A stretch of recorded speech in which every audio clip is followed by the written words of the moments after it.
Hello दोस्तों, स्वागत है आपका कॉमिक्स टाइम्स में। और आज हम शुरू कर रहे हैं हॉरर सीरीज की कॉमिक्स खूनी आत्मा। ये इसका पहला पेज आप देख सकते हैं दोस्तों। और अभी तक आपने हमारे चैनल को सब्सक्राइब नहीं किया तो प्लीज़ सब्सक्राइब कर दें। चलिए शुरू करते हैं खूनी आत्मा। तड़ाक तड़ाक ढक तड़ाक। जैसे ही मुन्ना फुटबॉल उठाने के लिए झुका, दरवाज़ा जोर जोर से हिलने लगा। धड़ धड़ धड़ धड़। तभी मुन्ना, मुन्ना बेटा। हाँ माँ। यहाँ क्या कर रहे थे? कितनी बार तुम्हें यहाँ आने के लिए मना किया है? माँ, यह फुटबॉल वहाँ चली गई थी, उसे लेने गया था। कल से यहाँ फुटबॉल नहीं खेलना, समझे? बाद में माँ, उस कमरे में कौन है माँ? कोई अंदर से दरवाज़ा पीट रहा था। कोई नहीं बेटा, उस कमरे में तुम्हारे डैडी ने शेर को बंद कर रखा है। क्या माँ? शेर तो चिड़ियाघर में होता है, पर अब तू वहाँ नहीं जाएगा बस। माँ के जाते ही मुन्ना उठा और दादाजी के कमरे में आ गया। दादाजी, दादाजी। आओ मुन्ना बेटे। दादाजी, हमें शेर देखना है। शेर? बेटा, शेर यहाँ थोड़े ही होता है दादाजी, बरामदे वाले कमरे में है ना। तुम्हें किसने कहा कि वहाँ शेर है? नहीं बेटा, भूल जाओ उसे, वहाँ कुछ भी नहीं है। अच्छा दादाजी, रात को। धड़ धड़ धड़ धड़। चूं। लाल परी। हाँ मुन्ना, आओ मैं तुम्हें शेर दिखाऊं। शूं। गर। ओह शेर। आओ मुन्ना, तुम्हें भूख लग रही होगी। लो मुन्ना, यह सारी चॉकलेटें तुम्हारी है, खूब खाओ। वाह, यह तो बहुत सारी है।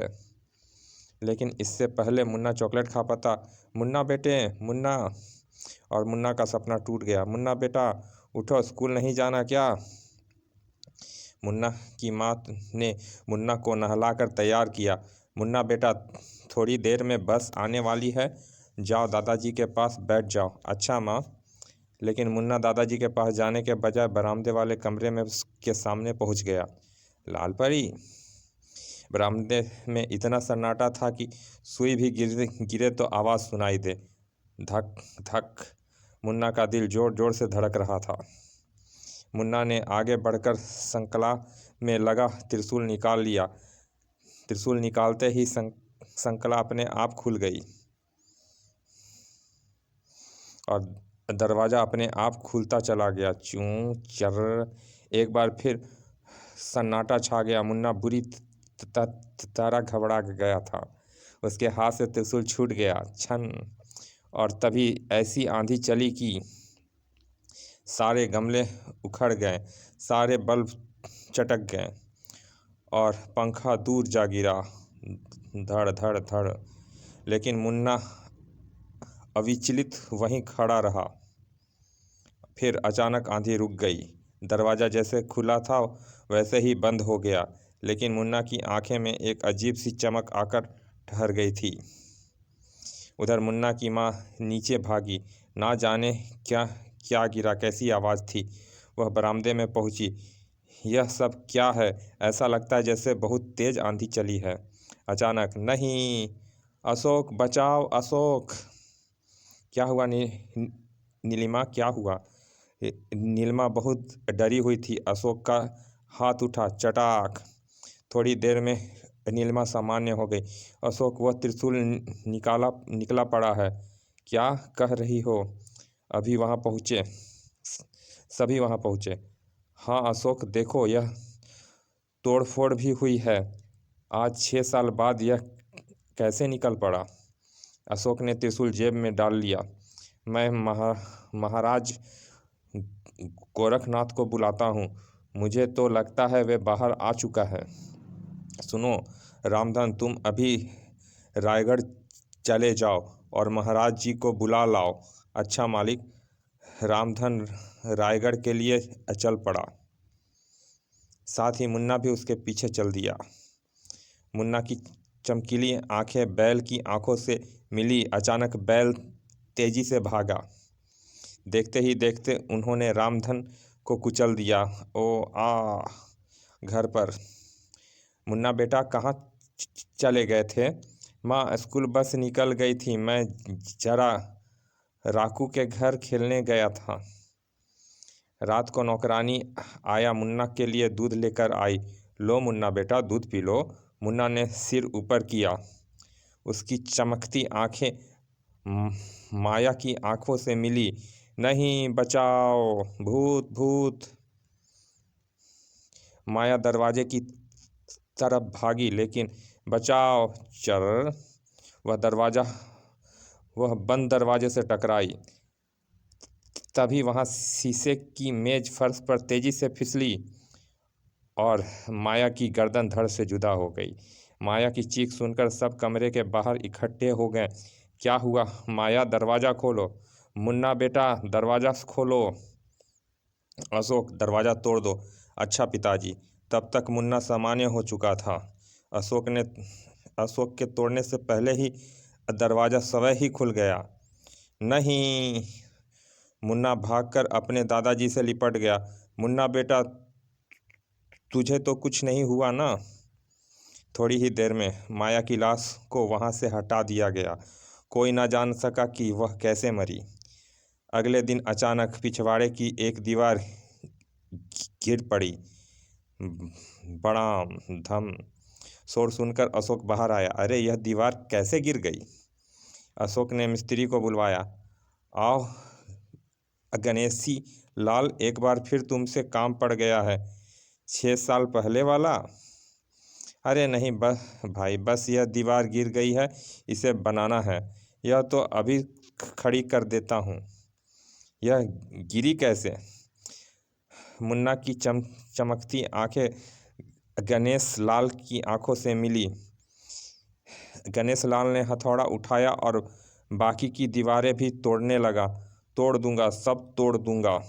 क्या कर रहे हो गणेश? रुक भाई, दूर हो जाओ वरना तुम्हें भी तोड़ दूंगा। ओह। फिर गणेशी लाल ने हथौड़ा अपने सिर पर बजाना शुरू कर दिया। उसने छेनी उठाई, अपने माथे पर रखकर हथौड़े से ठोकने लगा। थोड़ी ही देर में वह लहराकर नीचे गिर पड़ा। यह तो मर गया। हा हा हा, सब मरेंगे ऐसे ही। कुछ ही देर बाद गणेशी की लाश वहां से हटा दी गई। रात को नीलिमा अपने बाथरूम में मुंह हाथ धो रही थी। अचानक नल में से पानी की जगह खून बहने लगा। आ और जब उसने अपना चेहरा शीशे में देखा, नहीं, वह भय से चीखती हुई बाहर भागी। अशोक, बचाओ अशोक। क्या हुआ नीलिमा, क्या हुआ? वे खून बाथरूम में, दोनों बाथरूम में गए। नहीं यहाँ तो कुछ भी नहीं है, शायद तुम्हारा वहम होगा। नहीं अशोक, नल से खून बह रहा था और मेरी सूरत भी। ओह नहीं। अचानक अगले दिन। अलख निरंजन। महाराज की जय हो। आयुष्मान भव बच्चा। महाराज प्रणाम। महाराज हमें बचाइए, वे बाहर आ गया है। हमें सब मालूम है बच्चा, हम तुम्हें बचाने ही आए हैं। तुम लोग हवन का इंतजाम करो, तब तक हम विश्राम करते हैं। अच्छा महाराज। कुछ देर बाद हवन की सब तैयारी हो गई। फिर उसने मंत्र पढ़ने शुरू किए। तिलाकी मारी तू, मीतुकी पाची तू, मीतुकी भासी तू, कालिया मसान रक्षा कर तू। मंत्र पढ़ते ही खोपड़ी हवा में मंडराने लगी। फिर उसने दुष्ट आत्मा का आवाहन किया। जीसुकी का फिलितू, दुष्ट आत्मा सामने आ तू। भिलाकी राकी तू, दुष्ट आत्मा सामने आ तू।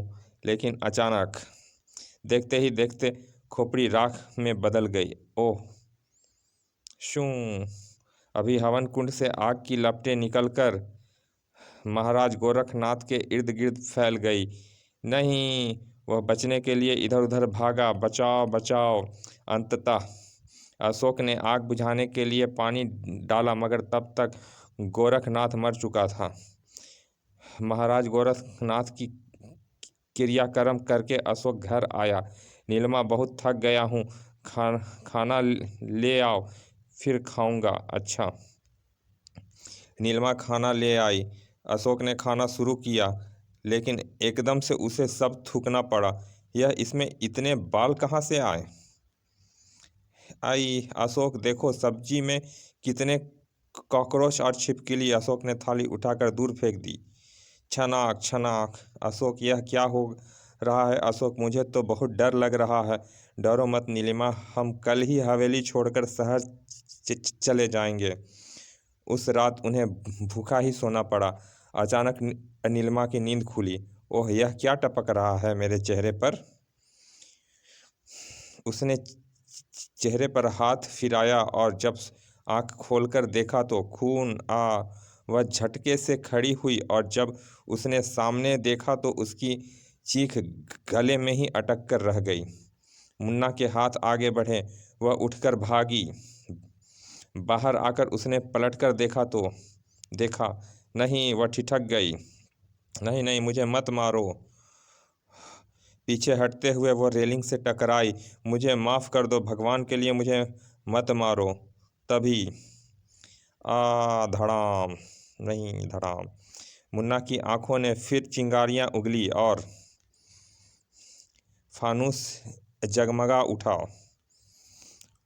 पर अगले ही पल वह छत से जुदा हो गया और नीलिमा के शरीर पर गिरा। अशोक दबे पांव मुन्ना के पीछे पहुंच गया और जैसे ही उसने मुन्ना को मारने के लिए कुल्हाड़ी उठाई, मुन्ना तेजी से पलटा। जैसे ही अशोक की आंखें मुन्ना से मिली, नहीं, फिर कुल्हाड़ी हवा में घूमी। खचाक आई खचाक। अशोक भागा, लेकिन खचाक खचाक। अशोक की आंखों में मौत का भय सिमट गया था। नहीं, मुझे जान से मत मारो प्लीज। कुल्हाड़ी फिर उठी और फिर तब रुकी जब उसके शरीर के सैकड़ों टुकड़े हो गए। तभी मुन्ना, ओ मुन्ना बेटा, कहाँ हो तुम? मुन्ना ने आँख पर नजर डाली और पलक झपकते ही सारी आग बुझ गई। मुन्ना, ओ मुन्ना। दादाजी की आवाज़ सुनकर मुन्ना भागता हुआ उसके पास पहुंचा। दादाजी, मुन्ना, यह क्या हो गया मुन्ना बेटा, यह सब कैसे हुआ? मैं आपको सब बताता हूँ पिताजी। मुन्ना के संबोधन और बदली हुई आवाज़ से दादाजी चौंक पड़े। कौन हो तुम? मैं हूँ नरेश, आपका बड़ा बेटा। नरेश? हाँ पिताजी, इन दरिंदों ने मिलकर मेरी हत्या की थी। मेरा प्रतिशोध अब पूरा हुआ है। तुम्हारी हत्या कैसे बेटे? यह घटना 6 साल पहले की है पिताजी।